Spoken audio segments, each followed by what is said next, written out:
ആ കൊമ്പങ്കാട് കോയ ഓ സ്ഥാനാർത്ഥികളൊക്കെ ഞാൻ അറിഞ്ഞു. പണിയൊക്കെ ഞാൻ തരൂല തരൂല ഇന്റെ മേലും കയ്യും മേനക്കാണ് ഓളോട് ലേശ തിന്നാ തരുമോന്ന് ചോദിച്ചേ. ഓള് തരുന്നില്ല. ഓള് മാത്രം ചൊറുക്കും തടിയൊക്കെ കൂടി ഇങ്ങനെയൊക്കെ നടക്കുക. അത് ഞാൻ ഓർഡർ ചെയ്തല്ലേ. മമ്മാക്കാണെങ്കിൽ മമ്മ ഓർഡർ ചെയ്തോട്ടെ. എനിക്ക് ഓർഡർ കഴിക്കുന്നുണ്ടെങ്കിൽ ഞാൻ അന്നെ കാത്ത് നിൽക്കുവാ. എന്തൊക്കെയാ ഒച്ചപ്പുള്ളി അവിടെ നടക്കണേ? എന്താ കൊണ്ട് നടക്കേ തവളെ ഇക്കുറി ബോംബെ അംശാണല്ലോ സ്ഥാനാർത്ഥി. കേക്കുണ്ട് ഓ വോട്ട് ചോദിച്ചാൻ വരുന്നവർക്ക് എന്തോ ഒരു പൊതി കൊടുക്കുന്നുണ്ടോ. ആ അങ്ങനെയാണ് വോട്ടോ എനിക്കന്നെ. ഇതൊക്കെ ഈ വെള്ളി വെള്ളിട്ട് നടന്നാ പട്ടത്തെ കൊന്നിട്ട് ഓലക്കാണ് ചൂടും പകിടത്തിട്ടല്ല അങ്ങനത്തെ ഒരു വോട്ട് വേണ്ട. ആ വാർത്ത വാപ്പിട്ടില്ലേ പോണ്ട് അറിഞ്ഞില്ലേ ബോംബെ നമ്മളെ സ്ഥാനാർത്ഥി. ഈ ന്യൂസ് ഞാൻ ആകെ പരത്തും, എല്ലായിടത്തും വരട്ടെ. എല്ലാവർക്കും ഒരു കെട്ട് കൊടുക്കൂണ്ടറിഞ്ഞ കേട്ടോ. ആ എന്നാ പിടിച്ചോ.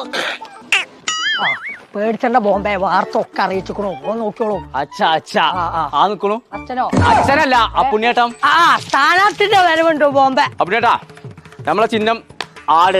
നമ്മക്ക് കുത്തിയാ നോമിനെന്താ ഗുണം? നിങ്ങൾ ആരോഗ്യം ഞാൻ നിലനിർത്തും. നേരോ എന്നാ എന്റെ ആരോഗ്യത്തിനുള്ള ഒരു വോട്ട് തനിക്ക് പോയിക്കോ. ഇപ്രാവശ്യത്തെ ഇലക്ഷന് സ്ഥാനാർത്ഥി നിൽക്കുന്നത് നമ്മളെ ദോസ്ത് ബോംബെ ഹംസ.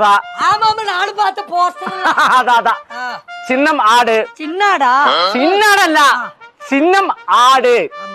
മാടേ ചോര എന്തെങ്കിലും ചെയ്ത പക്ഷെ വോട്ട് ഹംസക്ക് കുത്തണം. അതിനാ കുത്തോ. ആ നമ്മൾ ഇനി പോണത് കൊമ്പങ്കാട്ടിക്കാണ്. ഇവിടെ ആരുല്ലേ? ഈ ലിഫ്റ്റിക്ക് ഇന്നോർത്തുന്ന എനിക്ക് ചിഹ്നം മറക്കണ്ട ആടാണ്. അതൊക്കെ ഞാൻ അറിഞ്ഞിക്കണു ഹംസേ. ഓടിക്കാ തുത്തുമാത്താക്ക ഒരു പൊതി. അത് നമ്മളിപ്പോ വോട്ട് ചോദിച്ചവർക്കൊക്കെ ഉണ്ട്. വാട്സപ്പിൽ